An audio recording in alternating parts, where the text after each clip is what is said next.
اليوم كأن الناس انسلخوا، كأن الزمان استدار، كأن الفطر انتكست، كأنه أصبح العري والسفور والفساد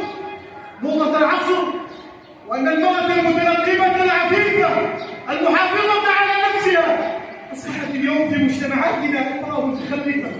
رجعية قاب قوسين يطلقون عليها امرأة هضيلة، امرأة مجنونة متخلفة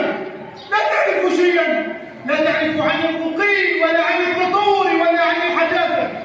هكذا أراد دعاة الله